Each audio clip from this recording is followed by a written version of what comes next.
ഈ പശ്ചിമ ബംഗാൾ സർക്കാരിനെതിരെ അതിരൂക്ഷ വിമർശനം ഉയരുന്നു. അത് സർക്കാർ സംവിധാനം പരാജയമാണെന്ന് ഹൈക്കോടതിയുടെ പരാമർശം പോലും ഉണ്ടാവുന്ന സാഹചര്യമുണ്ട്. Governor C V Ananda Bose അത് ചങ്ങലയ്ക്ക് ഭ്രാന്ത് പിടിച്ച അവസ്ഥ എന്നുള്ളതാണ്. ഈ ആർജെക്കാർ ആശുപത്രി അത് അഴിമതിയുടെ കേന്ദ്രമാണ്. ഒരുപാട് ആരോപണങ്ങൾ മമതാ ബാനർജി നേരിടുന്ന ഒരു സാഹചര്യം. രാഷ്ട്രീയമായി നേരത്തെ കിരൺ സൂചിപ്പിച്ചു എന്തൊക്കെ പ്രത്യാഘാതങ്ങൾ മുൻപും ഇത്തരം പ്രതിഷേധങ്ങൾ ഉണ്ടാക്കിയിട്ടുണ്ട് എന്നുള്ളത്. അക്ഷരാർത്ഥത്തിൽ വലിയ പ്രതിസന്ധിയിലല്ലേ മമതാ ബാനർജി? എൽദോ, മമതാ ബാനർജി സമാനതകളില്ലാത്ത പ്രതിസന്ധിയിലാണ് നിലവിൽ നിൽക്കുന്നത്. ഈ കേസിൽ എത്രയും പെട്ടെന്ന് പ്രതികളെ കണ്ടെത്തി അവരെ നിയമത്തിന് മുന്നിൽ കൊണ്ടുവരാൻ കഴിഞ്ഞില്ല എന്നുണ്ടെങ്കിൽ ഈ പ്രതിസന്ധിയുടെ ആഴം ഒരുപാട് കൂടാനുള്ള സാധ്യതയുണ്ട്. സമാനമായ തരത്തിൽ ഇന്ത്യയിൽ അങ്ങനെ ഒരു സംഭവം ഉണ്ടായത് 2012 നിർഭയ കേസിലാണ്. ഡൽഹിയിൽ ഓടിക്കൊണ്ടിരുന്ന ഒരു ബസ്സിൽ വെച്ച് ഒരു പെൺകുട്ടിയെ ഡൽഹിയിൽ ക്രൂര ബലാത്സംഗത്തിനിരയായി അവർ മരണാസന്നയാവുന്നു. അവരെ ആശുപത്രിയിൽ ചികിത്സയിലായിരുന്നു. അതിനുശേഷം അവരെ വിദേശത്ത് കൊണ്ടുപോയെങ്കിലും അവരുടെ ജീവൻ രക്ഷിക്കാനായില്ല. ഈ സമയത്താണ് ഇന്ത്യയിലെ രാഷ്ട്രീയ പാർട്ടികളോ അല്ലെങ്കിൽ സംഘടനകളോ എല്ലാം മാറ്റിവെച്ചുകൊണ്ട് ഡൽഹിയിലെ തെരുവുകളിലേക്ക് യുവാക്കളുടെ നേതൃത്വത്തിൽ, യുവതികളുടെ നേതൃത്വത്തിൽ ചെറുപ്പക്കാർ കൂട്ടത്തോടെ തെരുവിൽ വന്ന് വലിയ സമരത്തിലേക്ക് വെച്ചത്. അതുവരെയും ഒരു സമരം നയിക്കണമെങ്കിൽ സാധാരണഗതിയിൽ ഏതെങ്കിലും രാഷ്ട്രീയ പാർട്ടികളോ സംഘടനകളോ ഒക്കെ നയിക്കുന്ന സമരമായിരുന്നെങ്കിൽ അതെല്ലാം മാറ്റിവെച്ചുകൊണ്ട് സ്വമേധയാ ചെറുപ്പക്കാർ രംഗത്ത് വരികയും ഡൽഹിയുടെ ഏറ്റവും പ്രധാനപ്പെട്ട രാഷ്ട്രപതി ഭവന് മുന്നിലടക്കം നിന്നുകൊണ്ട് വലിയ ആൾക്കൂട്ടം സമരമായി അത് മാറിയിരുന്നു.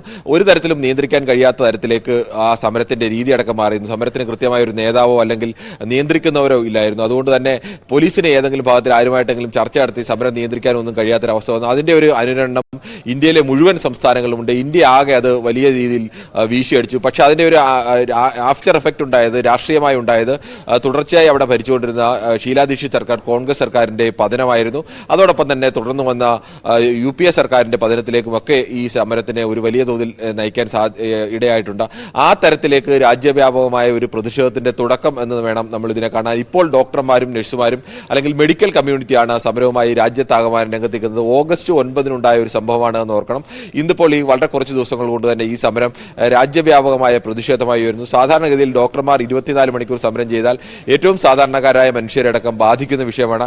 അതുകൊണ്ട് തന്നെ കൂടുതൽ ആളുകളിലേക്ക് എന്തുകൊണ്ടാണ് ഇവരിങ്ങനെ സമരം ചെയ്യുന്നത് എന്നുള്ള കാരണങ്ങൾ എത്തിച്ചേരാനുള്ള സാധ്യത, അല്ലെങ്കിൽ കാരണങ്ങൾ എത്തിച്ചേരാൻ വളരെയേറെ കൂടുതൽ ആളുകളിലേക്ക് സമരകാരണങ്ങൾ എത്താനുള്ള സാധ്യത കൂടിയുണ്ട്. അതുകൊണ്ട് കൂടുതൽ ആളുകളും കൂടുതൽ സംഘടനകളും കൂടുതൽ വിഭാഗങ്ങളും ഒക്കെ ഈ സമരത്തിന് ഐക്യദാർഢ്യവുമായി രംഗത്ത് വരാനുള്ള സാധ്യതയുണ്ട്.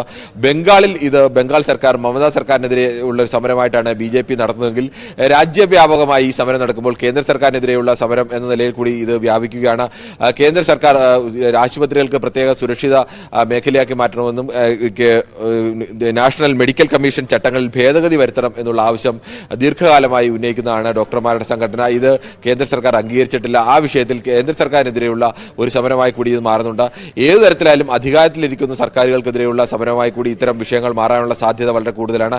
ഇതിൽ ഒരുപാട് വൈകാരിക തലം കൂടിയുണ്ട്. ഒരു സ്ത്രീ, അത് ചെറുപ്പക്കാരിയായ ഒരു പെൺകുട്ടിയാണ്. പെൺകുട്ടി കൂട്ട ബലാത്സംഗത്തിന് ഇരയായി ക്രൂരമായി കൊല ചെയ്യപ്പെടുന്നു. അതും ഒരു ആശുപത്രിക്കുള്ളിൽ വെച്ചാണ് ഇത്തരം ഒരു കൊലപാതകം നടക്കുന്നത്. സാധാരണ മനുഷ്യർ ജീവൻ രക്ഷിക്കാൻ വേണ്ടി എത്തുന്ന ഒരു സ്ഥലം, ഏറ്റവും സുരക്ഷിതമാണ് എന്ന് കരുതുന്ന ഒരു സ്ഥലം, ആ യുവ ഡോക്ടർ ജോലി ചെയ്തിരുന്ന ഒരു സ്ഥലം, അവിടെ വെച്ചാണ് ഇത്തരത്തിലേക്ക് ഒരു കൂട്ട ബലാത്സംഗത്തിന് ഇരയായി കൊല്ലപ്പെടുന്നത്. അങ്ങനെ വരുമ്പോൾ സ്വാഭാവികമായും ഇതിന്റെ വൈകാരികത വളരെയേറെ വർദ്ധിക്കാനുള്ള സാധ്യത കൂടിയുണ്ട്. ആ തരത്തിലേക്ക് രാജ്യവ്യാപകമായി തന്നെ പ്രതിഷേധം ഉയരുകയും അത് സർക്കാരുകൾക്കെതിരെയുള്ള രാഷ്ട്രീയ പ്രതിഷേധമായി മാറാനുള്ള സാധ്യതയൊക്കെ ഉണ്ട്. അതുകൊണ്ട് തന്നെ എത്രയും പെട്ടെന്ന് എങ്ങനെ ഇതിൽ നിന്ന് രക്ഷപ്പെടാം, അല്ലെങ്കിൽ 2012 അനുഭവം, നിർഭയ കേസിന്റെ അനുഭവം എല്ലാ സർക്കാരുകൾക്ക് മുന്നിലുമുണ്ട്. അതുകൊണ്ട് എത്രയും വേഗം ഈ കുറ്റവാളികളെ കണ്ടെത്തി ഈ സമരം അവസാനിപ്പിക്കാൻ വേണ്ടി, അല്ലെങ്കിൽ ഏതെങ്കിലും തരത്തിൽ അവർ ഡോക്ടർമാരുമായി ചർച്ച നടത്തിയടക്കം തീരുമാനത്തിലേക്ക് സമവായത്തിലെത്തിക്കാൻ വേണ്ടിയുള്ള സംഭവം സർക്കാരുകളുടെ ഭാഗത്തു നിന്ന് സ്വാഭാവികമായും ഉണ്ടാവുക. വലിയ പ്രതിസന്ധി നേരിടുന്നു, സമാനതയില്ലാത്ത പ്രതിസന്ധി മമതാ ബാനർജി എന്നുള്ളതാണ് ഏറ്റവും പ്രധാനപ്പെട്ട കാര്യം. നമുക്ക് ഡോക്ടർമാരുടെ പ്രതിഷേധം തുടരുന്നുണ്ട്. അത് സംസ്ഥാനത്തുടനീളമുണ്ട്, രാജ്യവ്യാപകമാണ്. തിരികെ എത്താം ഒരിടവേള.